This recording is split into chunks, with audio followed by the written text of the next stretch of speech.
Welcome back. Today is a day for another beautiful conversation. With me is Emma, and what we're going to talk about is those moments where when you know you have to pivot, those moments when you know you have to go through a transition, those moments when your identity cannot serve you anymore.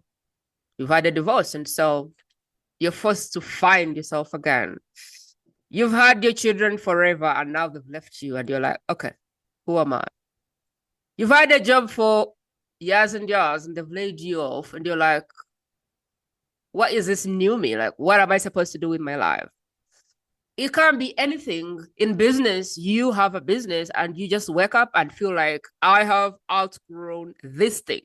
It's like trying to fit on shoes which either are too big or too small, but usually it's too small. And you feel like your foot just needs another shoe, or you feel like, okay, this Cinderella dress I'm trying to fit myself in is not the size. You feel called to outgrow whatever you're doing, but you're not quite sure how to do that. How do you navigate that without doing what most people do, which is try everything possible, and 10 years later, you're still pivoting and not happen? What is the way to do this that will be most likely to get you to the place that will be both fulfilling and give you the kind of contribution and growth that you're after? My expert today is Emma. She's spent a fair share of her life doing this, helping people intuitively, guiding people intuitively, remove the barriers, which is the belief systems, the patterns, the stories, the trauma, the conditioning that keeps us too small. See, when you're conditioned, what happens is your identity has a seal. As we grow up, we start getting conditioned. We start developing mechanisms for defense. And by the time you know it, or before you know it, you kind of have a seal. And so you go through life, you grow, and one day your identity says, nope, this is where you end. And you feel like, what's happening? And what she really does is, let's look at what's happening in here. Let's look at the conditioning, the patterns, and all of the things, the stories, and let's undo this so we can kind of give you your childbirth abilities back so you can see clearly where you're going and shoot for it. This is not my expertise. And so I want to hand over to the expert everything you need to know about navigating your transition and finding your new path in the most aligned way possible. That's not my expertise right now. And I want to hand over the mic to my guest, Emma. Stay around. And if this serves you, please do not forget to share it with one person for who this conversation would be absolutely life changing. Okay? Emma, welcome to the world's best kept secret. It's my honor today to have this conversation. Thank you so much, Prima. What a beautiful intro. And I loved your analogy of like putting on shoes that are too small or putting on that dress, like that just doesn't fit you anymore because it's so true. It's like you're walking through your life where you feel like a visitor and you're looking around going, I don't belong here. And yeah, I love that. It was beautiful. Thank you so much. I'm really honored and excited and yeah, I'm really feeling blessed to be here. Thank you so much. What Incredibly did I grateful. what did I leave out as I was bringing you on? Because I normally leave out like the most important things. What do we need to know before we dive in about the work you do that I might have not said or not said the right way or the best way you wish for it to be said? So, how people find me in terms Mm, of why they look out for me, why they look for me, is that they are mm, feeling stuck. Yeah, okay. they're feeling stuck in the life that they are currently in, or the job, or the relationship, or the pattern. And they know they want to move to a different place. They want to take their feet out of the concrete and they just don't know how to. And so Mm, they get to the point of, oh, I know I want change. I know I want something different. I know that I want more. I know I can be more, do more, have more. And that's when they look for me and mm, find me when they're at that beginning of, I know I need to transition. I know mm, I need change and I don't want to do this alone. And perhaps, like you said, they've been trying for however many years. And they just haven't been able to, because they keep kind of moving around the different, because you talk about patterns. So the ego will allow you to look for ways to change, but essentially it's the same way every time. So it's like you keep going in this full circle. But I did all these things and I should be different and I should change and my life should be so different because I've done all these courses and I've done all this work.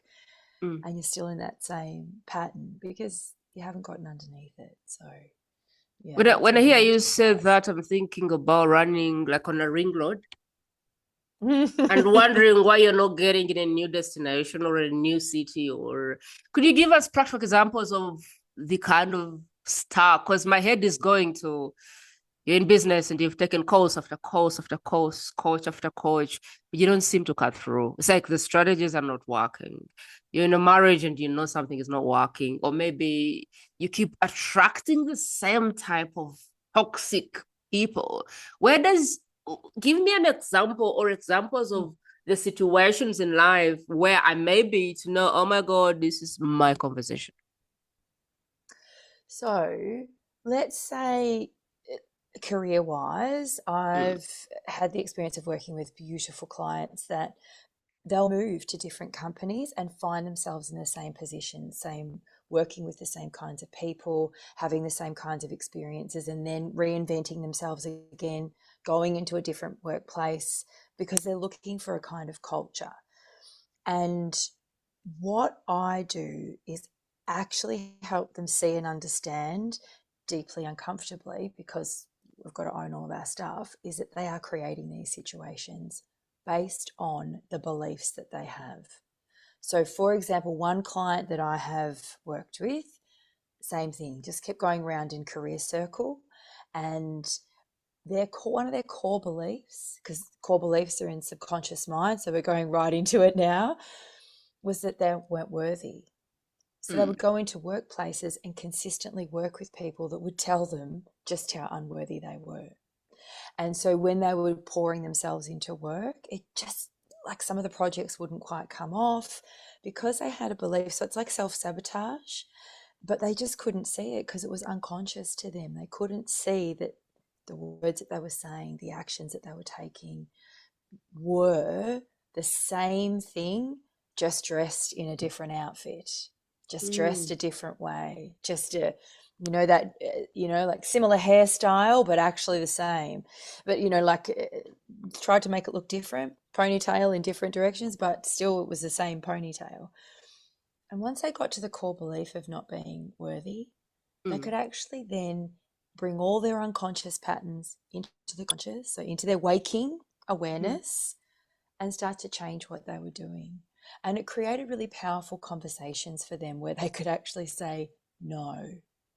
Because mm, one of their patterns was to always get outside help and outside eyes to check their work, to check what mm, they were doing, to look over mm. everything. So before they did a major presentation, they would get three other people to look at their work Wow. and and to confirm that it was all fine. This is a highly Mm, intelligent person. So once they could see that it was a worthiness pattern, and of course there are other core beliefs going on there, and and other experiences and stories that came into it. But we're talking about a broader story here, not um, mm, uh, taking any privacy away from them. So understanding that it was worthiness, they could actually pull back and start to just own the work that they did and not ask for everyone's approval around them, approving of their worthiness. And they actually, in the end, transformed their workplace just by changing their internal culture, which was amazing. Mm, yeah. wow. The way I'm understanding this work or I'm picking it, it's landing for me. It's like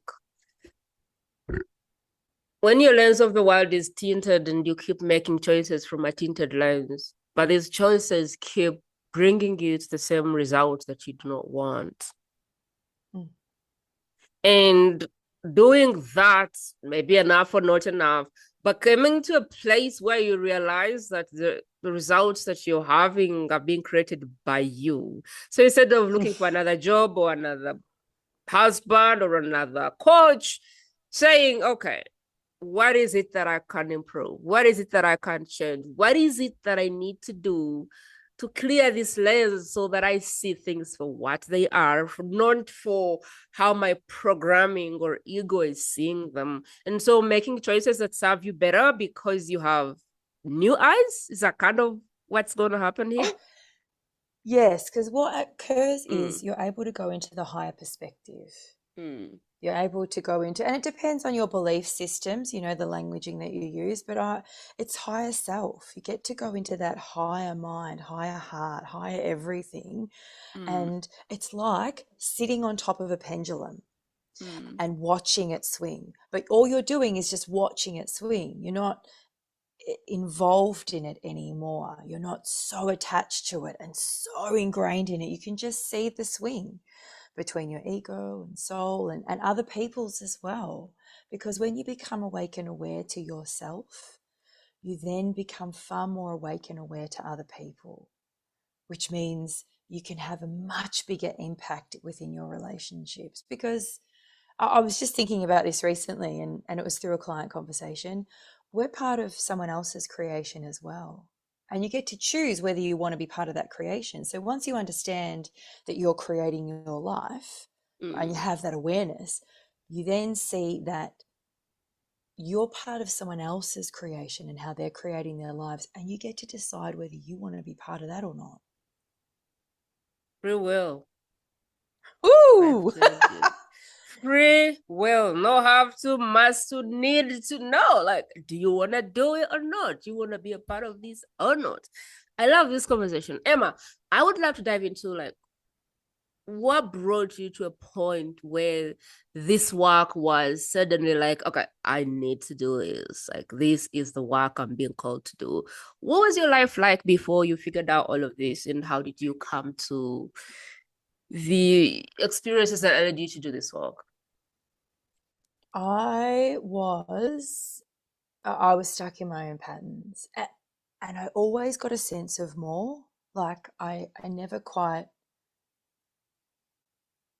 I just knew there was more, Prima. Like I just knew that how I was living wasn't right, because I actually get that the purpose of life is to just be your authentic self, whatever that is in the moment that it is.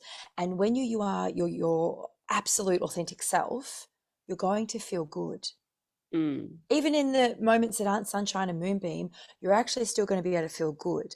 So, you know, I've been through major depression and panic attacks, high anxiety, and I- I've moved through all of those things within my life. And I was finally at a point where I was good in my health. I had three beautiful babes. I was in a marriage. I had a great career. We had a great life together. And there was a but. mm, And I kept looking around and thinking, this doesn't feel like me. Don't absolutely. My babes are my babes. That's what I call my children. My three beautiful babes, and that will never change. That they are one of. There's me as a priority in mm, my life, and then my babes. But when I looked at the marriage, when I looked at the family unit and what I was creating and the way that we were living, mm, it wasn't for me. And mm, so, and not even the career that I was in, the career that I had, and it was a career where I could engage in personal development, you know, 3 to 4 major personal development courses, 3 to 4 times a year. It was consistently offered. There was growth and expansion and learning. And like, I love that stuff. I live for it. mm. However, the way that it was being presented and how it was being wrapped, it wasn't deep enough for me. It just didn't go to the core of it. I still had so many questions, not about who I was, but why I was feeling not myself all the time, why Mm. I had so many masks, like why, you know, I would say things and feel like I was having an out of body experience. Wow. I don't even know who that is saying that. Like, that doesn't feel like me, but I didn't know who Mm, me was. mm, So, all of the work, and at this stage, I'd spent about 15 years in personal development and growth. Like, I'd been in it. but not to the work that I'm doing now. Not, it's freeing. This work is freeing, and you get to be your authentic self. You get to transmute all of your painful experiences and transition them into something really powerful, because you get to know yourself. So I've had so many different crossroads in my life, and the last major one that I had was definitely the ending of my marriage, and that really woke me up. It really woke me up to how I wanted to live and who I wanted to be, who I was being.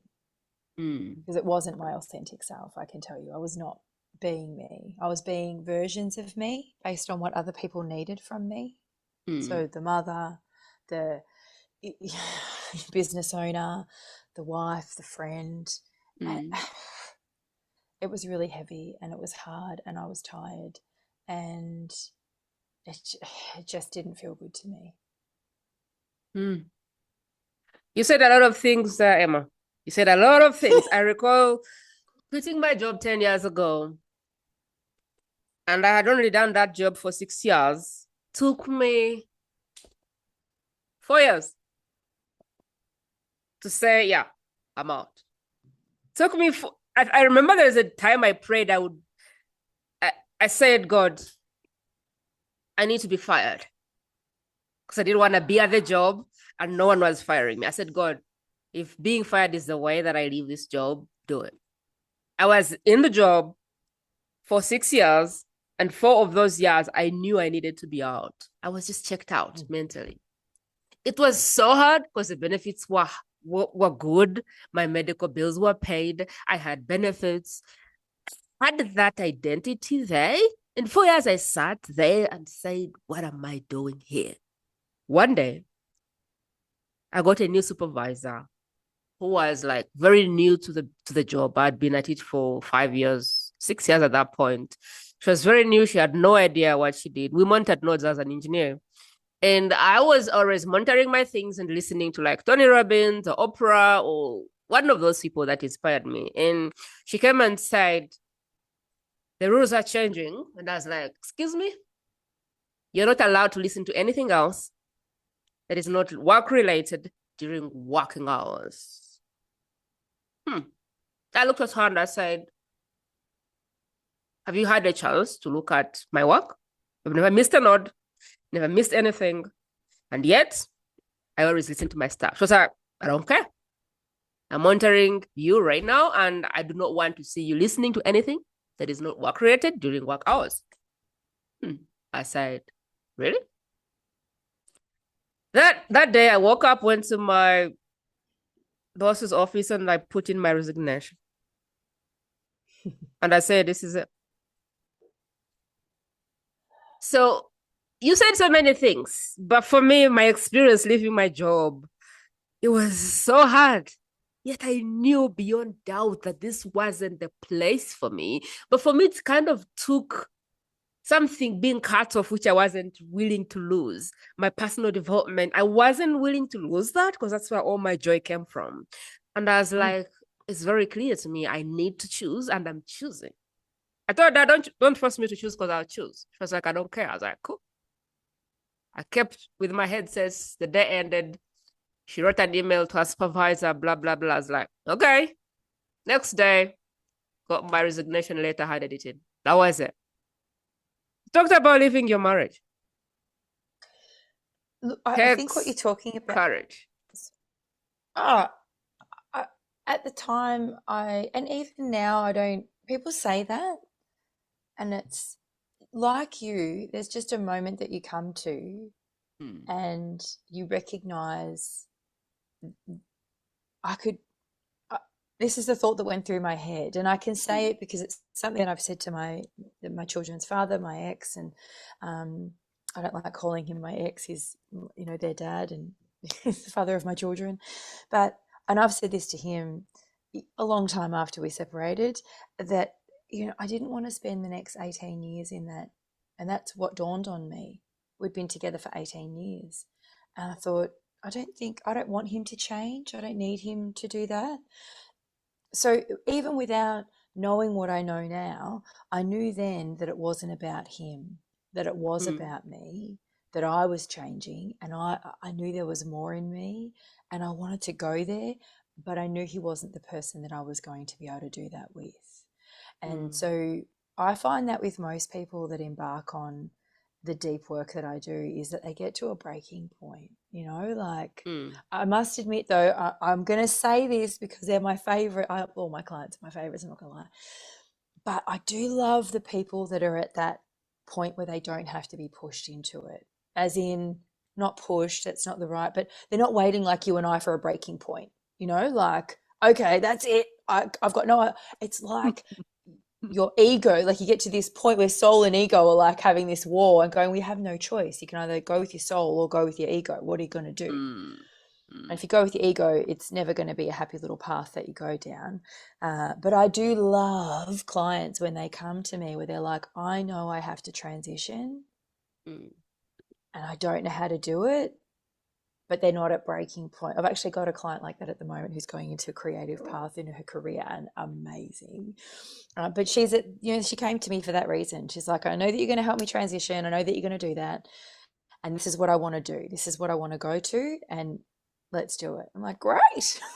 She works for the Mm. government at the moment. So it's a stark difference.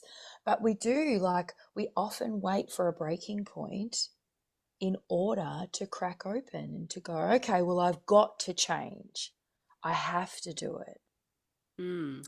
And, I want to say, don't wait for that breaking point. Like, if it's in you, you know that you want more, you know, you want something different, you know that you're not waking every day feeling good in most parts of your life, whether it's me, someone else, don't wait. Like, just go do it. I'm looking at you, listening to you, going through my own experiences, knowing what I know now, I would have done that transition in a heartbeat. But then I was second guessing. I wasn't as aligned as I am now. I wasn't in tune with my voice as I am now. And I know that was the struggle for me. I know that has always been the struggle for me when I want to make a transition and something is pulling me back. It's when my ego is louder than my inner voice. For someone who is struggling with this, meaning they're totally out of sync or in some way or shape out of sync, and they do not know if to trust the decision they are being called to make. Mm. What is that process of getting to reduce the time? Because this can be the difference between 1 year of suffering and 18 years of just being, I like to call it existing, acting, being what everyone else wants. What's that process like for people to get at a place where the decision just feels so much better than where they are? The decision to transition, where they're not waiting to be me who is like, okay, this is my rock bottom, I'm done, I'm out. Yeah, because that's when we all have this beautiful little voice in us. Like, you know, you're driving along somewhere and it's a place that you normally go, yet there's this day that says, take this little detour. And you do it. It's this tiny Mm, little voice that says, and you're driving along and you're thinking, oh, what am I doing? mm, Like, this is the long way. And then you get to where you're going, and someone says to you, oh my God, there was an accident on that road. And oh, I was waiting there for like 20 minutes or half an hour. And in your brain, you think, oh, now that stuff happens to me. I can't even tell you all the time. Like today, for example, I was working in a building and I left my keys on a bench, which I normally never do. I would bring them with me. And there was a few other people around, and I knew who was there. Left mm, them, someone had to loan them from me to get into another building. And then I said, I'll just leave them on the bench over there. That's fine. And I was in another part. And when I came back to the bench, my keys were gone. But it was someone I worked with who said to me, oh, I just wanted to pop this stuff in your car. So what that meant was I wasn't disturbed. I could mm, get on with what I was doing. I could be fully focused in that and not have to break it up to go and let someone into my car, which I trust and love. And mm, but I would never normally leave. But today I was like, oh yeah, just leave them there. That's fine. So I look at that like that's that little voice inside that I listen to now. Because every time I get to the other side of that decision and go, oh, look at how that worked out for everyone, made it easier for them. They didn't have to wait around to find me. They knew that they were my keys. Great, I'm going to go pop all this stuff in her car. Saved me putting it in there. And they could just get, we could all just keep going with our days. And it was just, that's the stuff, like that's that little whisper that you'll hear. So for people listening and watching, and there is a little whisper in you right now that you hear. And honestly, you probably think, what is that crazed thought that I'm having? But I guarantee you it's a little thought that you've had along the way. And I would say to you, don't wait for the pain point of it, because it is scary. It's probably a little voice that says do something a little bit different, and you do it, and you just have to trust that it's on the other side of it is something better for you, something more for you, closer to what you wanted. Because it's not like you make this big decision and it all just happens for you, does it? It's not like you quit your job and the other career just took off and you're like, you had still having to take a whole bunch of steps. It's not like I left my marriage and suddenly I was in the relationship that I wanted to and I just knew myself immediately. Like, it's not how life actually works. It's the little steps along the way. But I had that little voice with the end of my marriage about 4 years earlier that said, this is not the place for me anymore. I'm not going to be able to be my fully expressed self here. I'm going to have to be smaller. And I don't want that anymore. So we all have those little voices where I've had clients where they've had some health issues, and one of them emailed me, probably only about 6 months to a year ago, and said, I'm so happy I listened to the whisper, because they had just some stomach stuff happening and it was very minor. Like they said to me a few years ago, I wouldn't have even worried about this. Like I wouldn't have given it a second thought. But as soon as I had this stomach, it went on for a few days, and they got up one day, made an appointment with the doctor and said, I know I need to look into this. And as it turns out, they needed to, I won't go into, but they had to have a surgery. So it could have turned into something major, but it was picked up very early on. And even after the first appointment with a particular doctor, they said, oh, there's nothing wrong, it's just this, blah, blah, blah. But they said, I kept hearing your voice in my head, but I had a whisper. I've had a whisper, I'm going to follow the whisper. And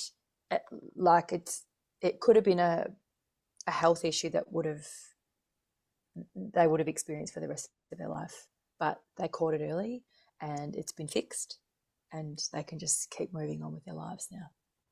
Because I heard a whisper that said, no, keep going, get a second opinion. We know this isn't right. Because what was your whisper, Prima? Like, what was your whisper? You knew 4 years before. You had a whisper. It wasn't a loud yell. It wasn't like, hey, you can't, you know what I mean? It wasn't someone externally having to come in and saying, well, we're taking this out of your work day. You would have had a whisper that said, yeah, this isn't right. I had a knowing. There were jobs and people were getting promoted and people were applying and people were fighting over jobs. And I was like, people were getting badges and honors. And I'm like, okay, good for them. There were like social gatherings and I don't know, parties. And I was like, I just stay home and listen to Tony Robbins. Like I had friends, but I wasn't like the thrill of the corporate. And I worked for MTN, $3 billion company. It was such a thrill on MTN. And I was like, I don't know. I'm not sure. I knew that this wasn't the place for me. I had that knowing that this wasn't the place for me. But my ego would say this. So, gonna give up your medical, give up all your benefits, give up your paycheck. And now what? And I'm like, I don't know. And so I was stuck in the numbers and the figures and I was stuck in the house syndrome. Like, how am I going to pay all the bills? And that kept me there for years and years. The question I want to ask you is this. There were signs. Like now, every day, all day, I see signs. Like I am doing something and I'm literally walking by the road and there is a bus that says keep moving. Before I would have missed it. Today I wake up and get out of the house and I kid you not, sometimes I see like a fleet of doves. I'm like, I see you. Before I would not see all of the things. I wouldn't see all of the signals. It's like my ego was louder than the voice. And so all the clues were there, all the answers were there, but I wasn't seeing them. And I'm just wondering if someone is really like having it hard because their ego is louder than their inner voice and they miss the signals. What is your path to helping them? Because at some point, the voice that is on the inside needs to surpass the ego for you to kind of bring the, I don't know, you say bringing the unconscious into the conscious. I don't know if that's what it means, but I'm Yeah. wanting to understand, how do you help someone who doesn't see the signals and the universe just gives up guiding because they just never make use of anything?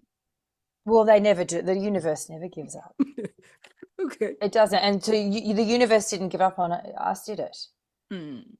Like it just gave us a bigger signal. Mm. And so it'll bring a crash into your life. It'll remove something from Mm. your life. It will get bigger. The signals will get bigger and bigger and bigger and bigger. So what people talk about rock bottom, that Mm. is universe, God, divine, whatever you want to call it. That Mm. is the signal getting so loud and going, you are so off course, sister.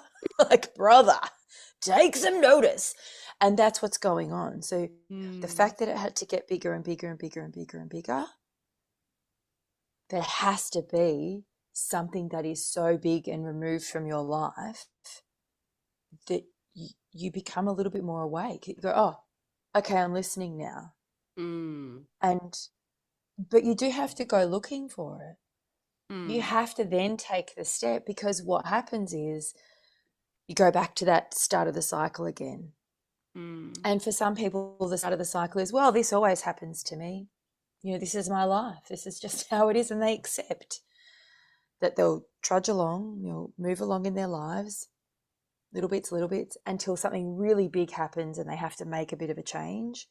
And that's what they wait for. They wait for that huge big signal and the crash before they make a change.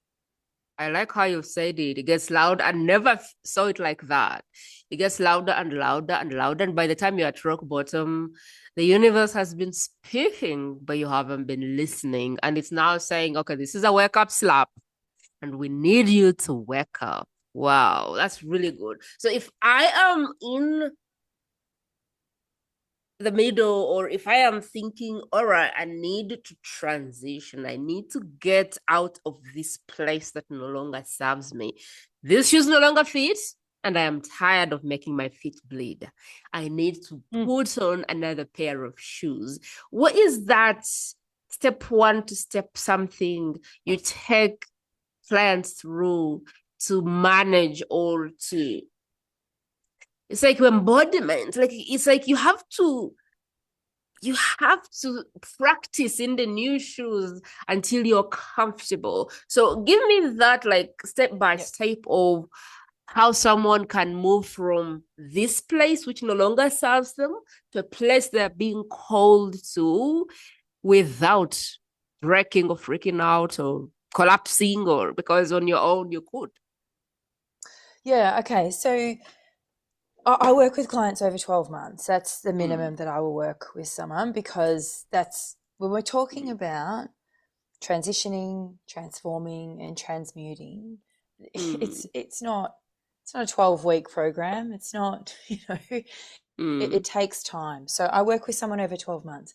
Now, in those first few sessions, in the first sort of month and a half, what we're really Mm. doing is diving into what you desire. Mm. Because let's start there. That's where I want to begin. I want to know where it is you want to go. And in the work that I do, it's called a land of plenty. And we do that through a meditation. And we're going into a vision that you have of your life that perhaps you've never put words to, perhaps you've never even spoken out loud, but we go into the highest version of you and bring that out. And then we begin to look at, what does that look like on paper, as in choices? So we have to have intuitive choices. We have to have something that's structured. And so that's what we're doing in those first few sessions, is really just looking at, what is your vision? Like, what is it that you truly desire, whether you've spoken about it, whether it's some dream that you've had in your head that you've never said because all of your core beliefs are covered over it, like it's buried underneath all of your egoic patterns, all of your core beliefs, and hasn't seen any light. So we give light to it.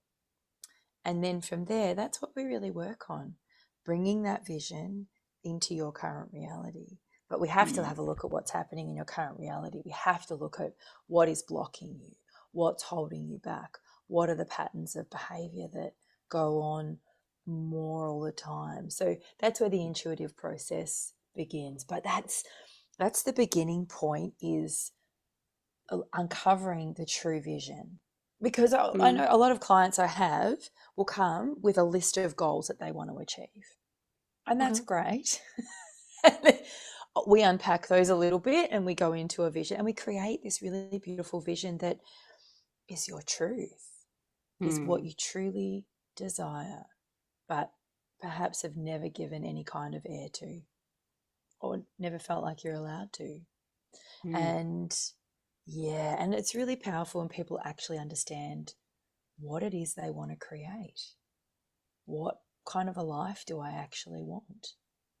I can't seem to create it. Well, that's part of the process, is then understanding how you are creating your life, like where you're creating that from, whether it's all of your ego, whether it's your pain patterns, and then having a look at how you can create pleasure patterns and create from that beautiful heart soul place. I'm listening to you, and I'm here. I have all these things I want to create, whether it's ego or spirit, I don't know, but like I have all these things I want to create, but I'm also here with my beliefs, with everything I want.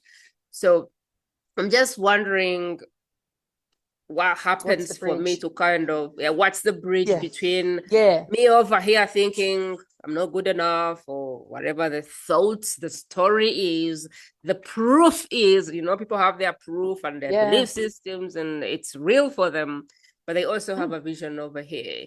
So how do we maneuver all these things that will not be true because it's proof and facts and reality and all of these things? How do we go through all of those as Yeah. humans on the planet? So it is about redirecting your attention. And that's, as a coach and a mentor, is what I'm here to do, is to assist each person to live in and on purpose. The purpose being the vision, and being able to learn how to bring your attention back to your vision and focus on the steps that you're guided to. Just like when you're driving to that normal place that you drive to, but one day you're told, oh, just go this way. And you do, and magic, you've just missed a massive car accident. Or that 5 minutes, like, oh, me leaving my keys on the bench today. Like, I didn't have to worry about carrying all these boxes and doing all this stuff. It was all just done for. Do you know what I mean? Like, those little magic moments can't happen when we are down here in our core beliefs all the time. So it's part of my role as your guide, is to help you keep your attention focused on what it is that you want. And to do that is such an individual approach. It's structured, like, don't misunderstand what I'm saying. It's not like it's all airy fairy. It is a structured approach daily, and we create a structured, it's a set of choices that we make, and it's about choosing this vision. But we break the vision down. It's not like you have a vision board with a whole bunch of pictures and we've just sort of, brain vomited all over the place and gone, oh, look, there it is. Nothing. it's a very structured approach to it. So then we're making a set of choices every single day, and it's about tuning into them energetically, having a look at where our mind is with them, like what's the resistance in there, what's coming up for you. There is a lot of learning that goes on, because you're taking someone from the place where they know they want to get somewhere but they don't know how, and I'm teaching them how to keep that attention focused in a way that allows them to still do the normal. It's not like you're living in this vision all day. You've got to have normal, and you've got to live a normal life, but you also need to take action that is aligned with your vision. So it's then discerning and learning, oh my God, I'm actually taking action that's aligned with my ego. Oh, actually, I'm taking because it's for when people start to do this and they really get in tune and aligned with themselves, they don't know the difference between what's egoic action and what's soul action, what's higher action, because it'll feel quite muddy to begin with. Because you know, when you start to do this work, and as you would know, when you first start to do work that's aligned with you, you think any action is the right action because you're in action. But actually your ego is still playing a huge part in there. It's still saying, hey, do this. And you're like, okay, great. Well, I'm still doing something that looks like I'm heading towards my vision, but it's not. So it's still a very structured approach. What I did personally is I did everything, and I probably did. So think about the aligned action is 3 things, but then you do 300 things. And after 300 things, somehow you've knocked in the 3 things. So I did much more work than I had to do, worked much longer than I had to do, did more things. But if you're not wired like me, it can be really tiring, because I'm wired to just go. Like I would just go. But imagine if I was going, but every time the steps were aligned. That's the difference between the leap that you can make when you're in alignment versus what took me 4 years in this business, maybe I can do now in 1 month. So that's the kind of the difference. You keep saying making the unconscious conscious. What does that mean? Because we have subconscious beliefs, which our core beliefs, you know, whether we label them good or bad, there are core beliefs within us, like I don't have the capacity, I'm not worthy, I don't have the power. There are core beliefs with us that unconsciously we've created patterns around. Yeah, they're there to protect us. I mean, at some point these patterns were really good for us, right? Not safe. And what we're doing is, what you learn to do is understand what your core beliefs are, and from that you can then see what your unconscious patterns are. You can see what the dysfunctional behavior is, and what you think. I've had many clients say to me, I just thought that was me. I thought that's how my life was always going to be. But you learn to understand you're just a series of patterns, like most of the time thinking patterns. And let's face it, the brain doesn't know what's real and what's not. So when you bring them into the conscious, it means you've got to take a look at everything. And you've got to learn to be okay with it. You've got to learn to be just awake and aware to it, and not label it as good or bad, not have the judgment on it, not have, you know what I mean? Like not go, well, that's a good one, that's a bad one. It just becomes, it is. Okay, well, that's what I'm doing. Is it in line with what I'm trying to create in my life? Where am I creating that from? And the more you get to put it outside of you and see it as the pattern, the more you can change, the more you can create something different in your life, have deepened relationships, have the career that you want, whatever it is you want. Until you make the unconscious conscious, it will, what is the quote? It will lead your life and you call it fate. I'm probably not saying it's the way the owner said it. That's what is coming to me. Until you make the subconscious, conscious to run your life, and you call it fate. Most people Yeah, you'll think it's just fate, and it's really not. they It's just how accept you've their created. lives. Yeah. It's like having it's like having a health belief, you know, Mm. like I was stuck in a health belief for a long time. I always thought that I would have a mental health issue. I did for about 15 years until I just, before I even knew this work, before I really understood it, I still knew, hang on a minute, that doesn't feel right to me. So I need to take a different look at that. And so my health belief is tied to one of my core beliefs around capability. I just didn't think I was capable of being healthy. So I, had to shift that around and do lots of different things and, prove my ego wrong Mm. consistently. It's funny, the way I look at this work is the difference between doing it and not doing it is like, can you imagine sitting in a Ferrari all your life and never engaging any of those G's? Like that's yeah. That's what it is.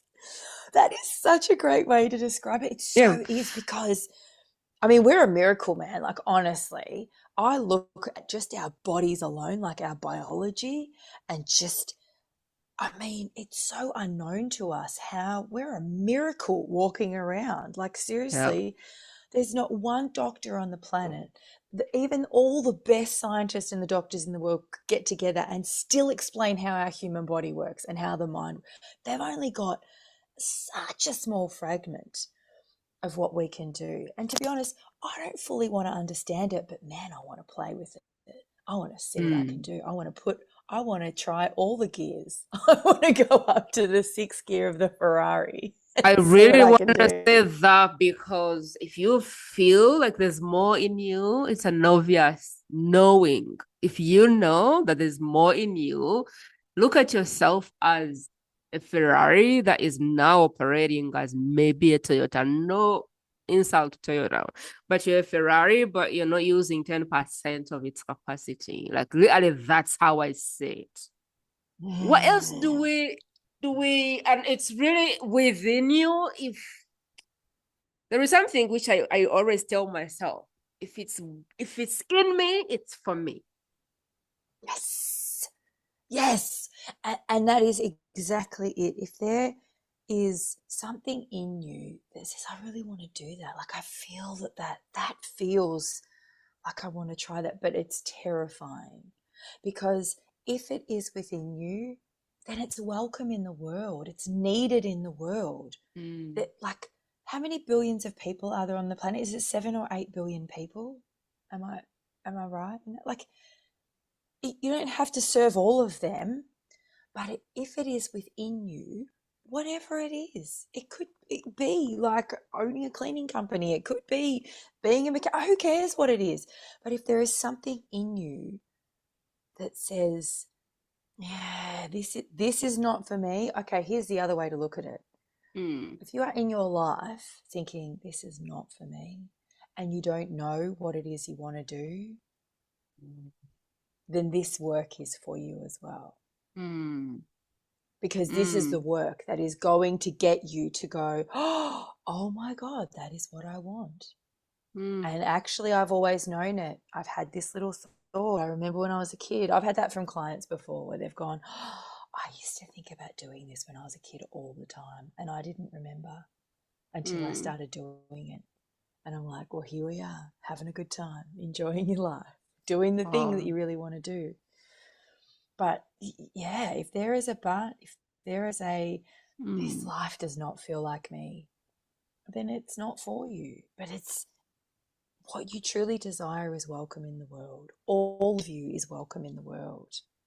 And I truly want that for every single one of my clients, for you to be all of you in the world. And it's going to mean that people are going to leave your life. It's going to mean that you may need to leave where you are right now. It's going to mean that your parts of you are going to have to die. It's going to mean that you're going to have to love all parts of you. It's going to mean all of those things. And they can be really terrifying, but they are exhilarating.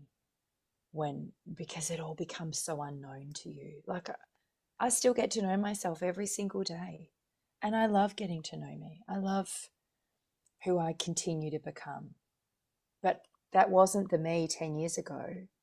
I wanted to know who I was. I wanted to have a really clear understanding. But now I just want to know my foundation. Like I just want to know my core. And as long as I've got those values in place, like freedom and, integrity is a really important part for me. Truth is really important. As long as I've got that stuff, then that's okay. I'm happy to get to know who I'm becoming all the time because it's exciting. You're listening to this podcast, chances are you're made for more, you want more, you want something more. You're being called. There's a calling in you that says there's more in here, and hopefully we spark that for you. What I would love to kind of say is if it's in you, it's for you. And if you feel like something is not for you, it's not. And if you're unsure, then it's not. There's a knowing that comes with things that are for you.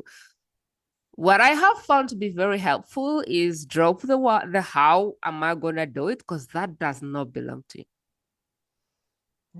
The how is none of your business. It's not. So you may as well not focus on it. But what needs to happen is the knowing of what you want. What else is it, Emma, that if we didn't talk about in this conversation, the work you do would be incomplete for this discussion? I think it is important to note that you're going to have to transmute parts of you. I think that's a lot of people.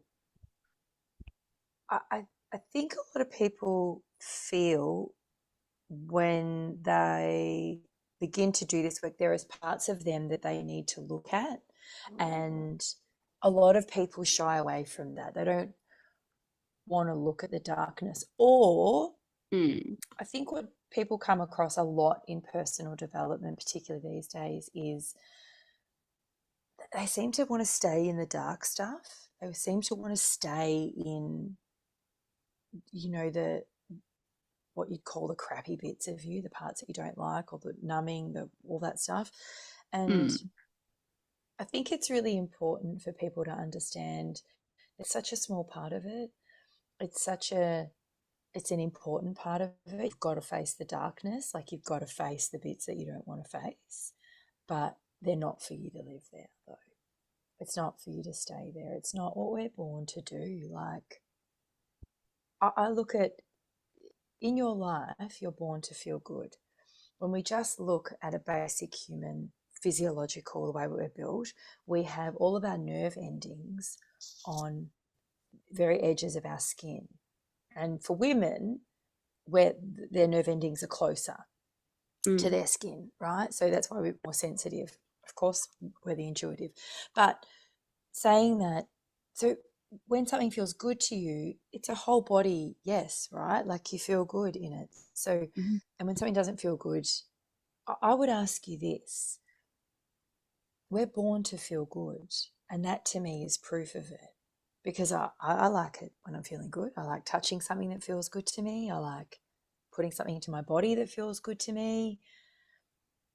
We're born to feel good. And just that little fact for me, like just the fact that we have that sensitivity of touch and of, you know what I mean? Like nobody likes pain. I've, done a few things on my body, which I've got a couple of scars with, but I think that's really important to note. You're actually not born to not enjoy your life and to not feel good in it.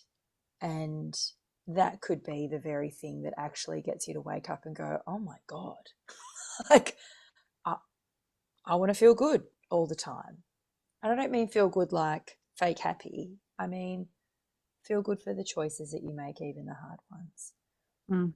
Feel good for taking that little baby step, even though it felt like a leap to you. But I think that's a really important factor in there, that you're not going to stay in the trenches the whole time. Yeah. You are going to have to take a look at it, but it's not what life is about. Let's recap here. What I'm really picking of Emma is It's very easy to stay in the known because it's known, and very easy to fear the unknown because you don't know what to expect. But when you do this work, and I can guarantee you because I am always doing this work, is the result of the unknown is much, much more rewarding than where you are right now. It can't get worse. The thing I like to share, which I think changed the way I walk through life is supposed to be a joy, not a fight. So where in your life are you fighting? Do you want to stop? Then this is your invitation to do the work. Ema, take us through how you support people. Tell me about what you have in the back. How is it that you support clients through doing this work? Yeah, so I mentioned before I work with clients for 12 months, Hmm. and we would meet a couple of times a month over that period of time. I also, and so that's a one-on-one. You can absolutely choose to do that. I also am launching in January. It's a 12-month coaching container called Unleash Authenticity. And it is a 6-month coaching container, which will have group coaching, it'll have one-on-one sessions, and and it will have a teaching session once a month as well. It's beautiful. There's so much in it that it's beautiful, beautiful, and you can find all that on my website as well. But absolutely, that is going to be magnificent because it's so powerful getting people together to do this work, and we do work in the way that I teach you how to use the structure, and we start playing around with it within that group coaching as well. There are other ways to connect with me, and I would invite each and every person listening, if there's just an inkling of, yeah, let's, I mean, like you said, if you're listening and you're here now, then it's because you're meant to be listening to this and you're meant to look into this work a little bit more. And so I would invite each and every person listening to book a 30-minute session with me, and we just get to know each other, and you can find out the ways that I can support you. But they're the two major ways in terms of the coaching that I do, in terms of the structured approach to living and to living in and on purpose and to transitioning your life. There is so much more there's an ebook that I've just released called The Path to Peace, and I'm so excited about this. It's 10 chapters, and it woven throughout it is what we're talking about now, coming back to your true self, to your authentic living, uh, understanding the different steps. It's got emotional intelligence in there. There is a chapter on values. And when I say values, I'm talking about gratitude, compassion, vulnerability, and those. And so it just takes you through the path that I've taken to peace. So you get this like whole ebook, which you can take and run with now and try it in your life. And it's a culmination of the 20 odd years that I've been doing this, and bringing it all together into the one ebook, so that it just makes the process really super simple. Because coming to peace, it's not really complicated, but it is a little bit of work. So yeah, there is lots of stuff and lots of ways to connect with me, but in terms of working with me, they're the major ways. Hmm. We'll be putting everything in the show notes. If you're listening to this podcast, chances are you're being called to it. Chances are you asked your guides and they answered and they brought you here. The way that this works really is you listen to the speaker, and if you feel them, you feel them. If you don't, you don't. Chances are, as Ema was speaking, you had chills, you just had a knowing that she has answers for you. And if you did not, scroll through the previous podcasts and kind of see if the topic you're looking for is listed. But if you are the kind of person who is keen on a journey back to you, a journey back to that person who saw all the possibilities and wanted to play big, when you were 3, what is it that you really wanted to do? I called my auntie the other day and I said, I know I lived with grandma when I was 3. What was I like? And she started to explain, oh boy, you don't want to know what you were like. I said, please, by all means, I want to know. And she started to explain the type of child I was at 3. And I was like, yes, I need this child back.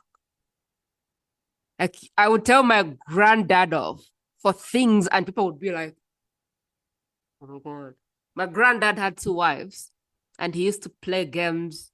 He used to play games. Maybe if he wants this wife to do this, he will not eat the food. And like, he had games, and I would be like, Grandma, cut the games. Like, and all my relatives would be like, this kid at 3, oh my God. Like, I was such a truth bomb that people were embarrassed to be around me if they were playing games. And so as she explained to me, I was like, when did I lose all of that? And so if you're listening to me and imagining what you were like as a child, the ability to play, the ability to dance, the ability to laugh, the ability to really, truly enjoy every day. The experience life as a joy, not something you have to endure. This is your work. There's 2 reasons you might be listening. 1, your soul is calling you for this. 2, the person that needs this is in your first, those people who are like 1 degree separation from you, and their soul is crying for this work. And so in this moment, as always, we pause and we think, who is the person that if I shared this with them, I would change their life? And gracefully, we lift the link and drop it in their private space.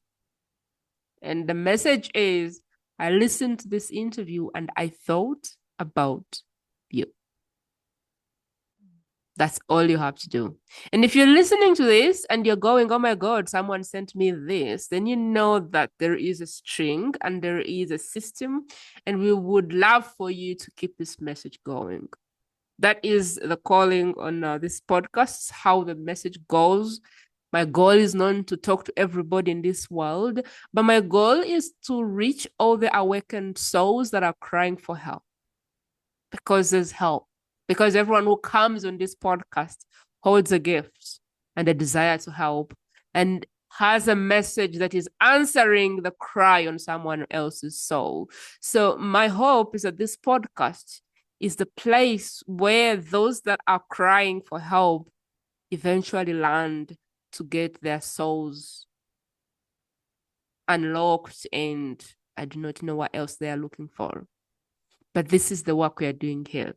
Of course, as always, if you're on your app, grab it and see, what can you do? Do you have the ability to share? Do you have the ability to like? Do you have the ability to follow? I do not know what you can do. Do you have the ability to review? Like if you're on Apple, you can literally go to show 3 dots, go to show. There is stars. You can give us a 5 if this was a 5 for you.